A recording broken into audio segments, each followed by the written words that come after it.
Hey everybody, it's CJ Intact here from Suns Gaming, and I'm just going to give you my take on the new Medal of Honor beta. It's been out for about a week now, but I haven't really had a chance to sit down and bring up the topics that I want to bring up, because I feel like I've got a bit of analysis that I haven't seen about, and I'll just take you through it then. So overall, I really did enjoy this game, even though obviously with it being a beta there are a lot of problems, but some of the problems are just really small things that they can do to fix, which should greatly improve the quality of the title upon release. One of the aspects I liked about the game was the buddy system. I think that is a great game mechanic. Just rewarding you for playing as a team. And it's great for me because obviously playing with Suns Gaming, the likes of the Zepho, Maverick Main, Andrew17 Ludders, we work together well as a team, and this rewards us for it.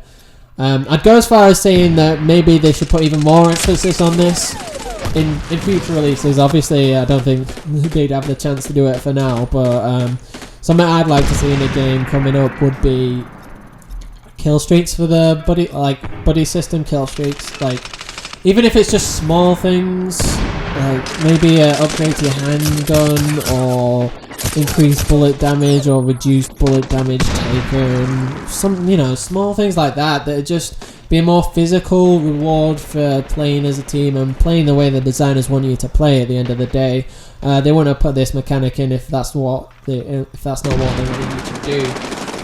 Another aspect of the game that I really enjoyed was the size of the maps. I thought it offered a great variety in the type of weapons you can use. I mean, there are close quarters combat for people who want to run with SMGs or shotguns, or there's really long lines of sights for the snipers. I think maybe it's too much. It's going leaning a bit too much towards the snipers, but there's still a good variety in there. I'll talk about that later on, because I'll be honest with you, I think it does go too far leaning towards sniper rifles in this, just by the way they're designed, and the way the map's designed as well doesn't really help it. One of my dislikes about the game is something Andrew17 brought up to me, and that was what's going on with this conflict. It's just such a mismatch. You've got a ragtag army from different nationalities. I don't know about you, but I like to know who my enemy is and what I'm dealing with. It just seems a bit weird. I mean, I know it's a beta as well, but there's stuff like my American sniper has a British accent. I know that's going to get fixed eventually, but it's just weird things like that, and it kind of breaks the immersion. It doesn't seem like a serious thing if everybody's from a different country and stuff. I mean, that's just my opinion on it, but that's just nitpicking, really. I thought the design of the maps are a bit too sniper friendly. As you can see here, these holes in the wall are just great cover for snipers. I mean, they've got a direct line of sight on the bomb plants. If you're defending the bomb plants and you just camp up here, you can just shoot anyone who's going to it. And likewise, if you're attacking, there's not so much benefit for attacking, but you can try and pick people off who are going to defuse the bomb. And I just think that those specific points of the map are too overpowered, and I think that's a real problem for the game. It means that because of the size of the maps, you can't really go around and swoop round the snipers and take them out in close quarters situations. You gotta be, you'd have to travel so far to get that done. It just seems like those particular points in the map are just too powerful for the game. Another thing I'd like to point out is the terrible spawns in this new Medal of Honor beta. I know people have commented on it, like Wings of Redemption and stuff, but it's just awful. You can't have a game where people can spawn in the same room as you and can just shoot you from behind if you're going around clearing out the room and stuff like that. And you can't just have people camp out the spawns because they know exactly where they are. It doesn't make sense. I mean, the epitome of this is in the Black Hawk non-kill streak that you get which is a Black Hawk helicopter that spawns people, whoever select to the point of the Black Hawk. And it's a good idea in theory, but all it really does is, you know, show the enemy team where your team are going to be spawning or vice versa.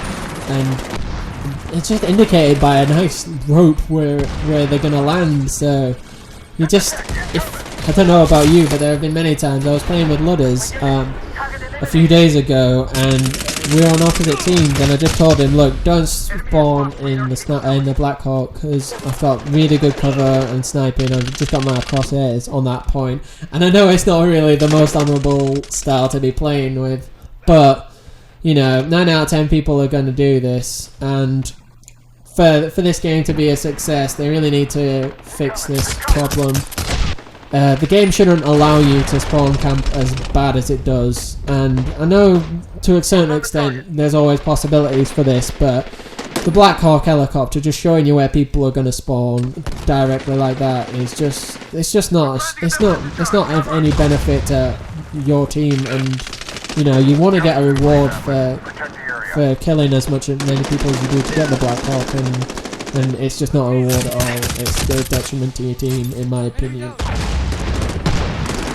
Right, I'm going to go on to something really geeky on this, but I think the user interface on this game is absolutely atrocious. There are so many problems in it, and there are small problems that they can fix to make it a way better game. One of this is that when you're changing your weapons, you can't do it when you've died, which is a stupid system. I mean, the main thing you want to do when you die is address the problems that you had. Maybe if you were sniping and you want to have more close quarters set up, you know, change to a submachine gun or something like that, but you can't do that. And another problem when you die is that the tag of the person who killed you takes up the leaderboard. I mean, that's one of the main things I do when I'm dead, is I check how well I'm doing kills to death wise, and if you're the bottom team, which hopefully I never am, but if you're the bottom team, then it covers up how well you're doing, which, you know, for me it feels like they just haven't thought about that. Like I said about the user interface, it's not streamlined enough. It's very clunky. When you go into changing your weapons, they don't have a set system for it. It's like a lot of EA games doing this. They want you to use the right bumpers to go across into, like, instead of using your left analog stick for left and right. And I don't really like it, to be honest. It makes it feel more heavy. I'd like one rule for everything, because when you're going to change a class, it's left and right analog stick on the analog stick. But when you want to change things like if you want to quit out at the top of the menu section, it's right and left bumper. It feels like they should just use one rule for everything. Like let you know whether or not it's going to be right bumper, left bumper to scroll left and right, or left analog stick, right analog stick. It just, the design of it just doesn't seem intuitive. Again, I know I've repeated this, but that's what it is. I know a lot of games that are produced by EA are going down this route. I mean, I'm a big fan of Madden, and it has a similar layout, but it's not as bad. It's not nearly as bad.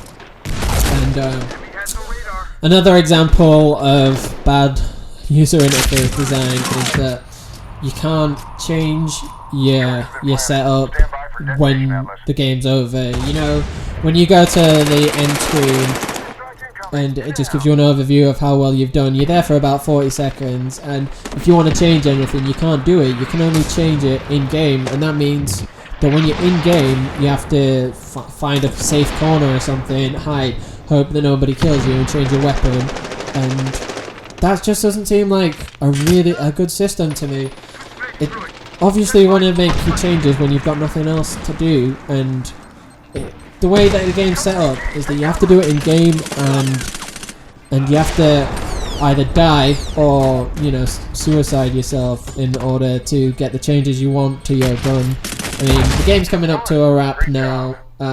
Those are the main points I want to make about the game. Obviously, I did really enjoy the game, and I know I'm picking holes in it, but these holes are really easy to fix, and I think when it comes out, if they've sorted these problems out, then it'll be a really good game. This has been CJ and Tech for Suns Gaming. I hope you like the commentary. If you could, like and subscribe, and yeah, have a nice day.